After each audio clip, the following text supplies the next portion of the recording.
நகரத்துக்கு ஒதுக்குப்புறமாக ஒரு குடிசை வீட்ல தான் கௌரியும் காளியும் இருந்தாங்க. அவங்களுக்கு 3 சின்ன பிள்ளைங்க இருந்தாங்க. காளிக்கு நிலையான வேலை கிடையாது. அதனால அவர் கிடைச்ச வேலைகளை எல்லாம் செஞ்சுட்டு இருந்தாரு. அப்பப்போ மூட்டை தூக்குற வேலைக்கு போய் அது மூலமா கிடைக்கிற வருமானத்தை வீட்டுக்கு எடுத்துட்டு வருவாரு. அதுவும் வாரத்துல 2 நாள் 3 நாள் தான் அந்த வேலை கிடைக்கும். அதே மாதிரி கௌரி அவள் பக்கத்துல இருக்கிற வீடுகளுக்கெல்லாம் வேலைக்கு போவா. 5 நாள் சம்பாரிச்சதை ஒண்ணு சேர்த்தாதான் ஒரு நாளைக்கான சாப்பாடே அவளுக்கு கிடைக்கும். இப்படிப்பட்ட நிலைமையில அவங்களுடைய பிள்ளைகளுக்கு சரியான சாப்பாடு கொடுக்க முடியாம கௌரி தினமும் வேதனையோடு தான் இருந்தா. ஒரு வாரமா தன்னோட கணவனுக்கு வேலை கிடைக்கவே இல்ல. வீட்டுல 2 நாள் அடுப்பும் எரியல. ஏற்கனவே பிள்ளைங்க எல்லாம் எலும்பும் தோலுமா இருக்காங்க, கௌரியும் சேர்ந்துதான். இப்போ அந்த வீட்டுல பசியும் ஒரு ஆளாக இருந்தது. பிள்ளைங்க எல்லாரும் பசிக்குது பசிக்குதுன்னு சொல்லி ஒரே அழுது கடைசியில ஒரு மூலையில சுருண்டு படுத்துட்டாங்க. ஆனா தூக்கத்திலையும் கூட பசிக்குதுன்னு சொல்லி அழுதாங்க. இதையெல்லாம் பார்த்ததும் கௌரிக்கு மனசுக்குள்ள அவ்வளவு வேதனை, சொல்ல முடியாத துயரம். இப்படி இருக்கிற நிலைமையில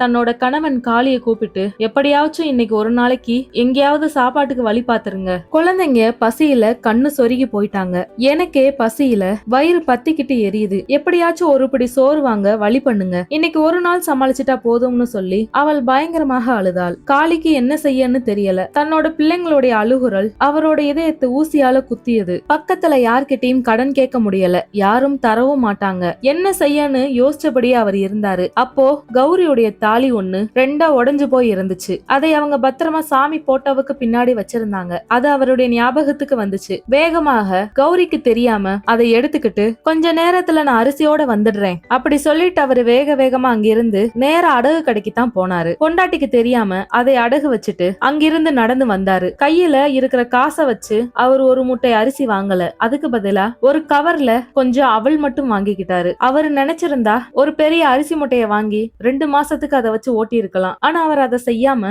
அவளை மட்டும் கையில புடிச்சிட்டு நடக்க ஆரம்பிச்சிட்டாரு. அவர் மனசுக்குள்ள, பிள்ளைங்க பசியில இருக்காங்க, ஆனா நம்ம ஏன் இப்படி அவளை வாங்கிட்டு போறோம்னு யோசிச்சுக்கிட்டே ஒரு மாதிரி மனசு நொந்துகிட்டே நடந்தாரு. உள்ளுக்குள்ள மனம் உடைந்து அவர் நடந்து வந்த போது அவருக்கும் பயங்கர பசி. கையில வச்சிருக்கிற பணத்தை பார்த்தாரு. நேரா ஒரு சாராய கடை இருந்துச்சு. அதுக்குள்ள போய் இருக்கிற பணத்தை எல்லாம் அப்படியே குடிச்சு தீர்த்தாரு. கொஞ்ச நேரத்துல வீட்டுக்கு போய் அவளை கொடுத்ததுமே கௌரி வேகமாக பிள்ளைகளை எல்லாம் எழுப்பி, பாரு உங்க அப்பா அவள் வாங்கிட்டு வந்திருக்காரு, சாப்பிடுங்கன்னு சொல்லி அவங்க எல்லாரையும் கூப்பிட்டு சாப்பிட வச்சாங்க. ஆனா கௌரிக்கு கொஞ்சம் கூட அந்த அவள் கிடைக்கல. பிள்ளைங்களுக்கே அது ஒரு நேர உணவாக சரியா இருந்துச்சு. கொஞ்ச நேரம் கழிச்சு பார்த்தா காளி ஒரு ஓரமாக போய் நன்றாக உறங்கி கொண்டிருந்தான். அவன் மேல சாராய வாசனை வந்தது. கௌரிக்கு பசி தாங்க முடியல. அந்த பசியை விட தன்னோட கணவன் அந்த பணத்தை வச்சு குடிச்சிட்டு வந்ததை நினைச்சு அவள் மனசுக்குள்ள அவ்வளவு வேதனையா இருந்துச்சு. காலையில எழுந்திருக்க முடியாம கௌரி மெதுவாக எழுந்து தன்னோட பையன் கிட்ட, பக்கத்து வீட்டுல பாட்டி சாதம் வடிச்சிட்டு அந்த தண்ணி வச்சிருப்பாங்க, அத போய் வாங்கிட்டு வரையா, அம்மாவுக்கு உடம்பு சரியில்லைன்னு சொல்லி வாங்கிட்டு வான்னு அனுப்பி வச்சாங்க.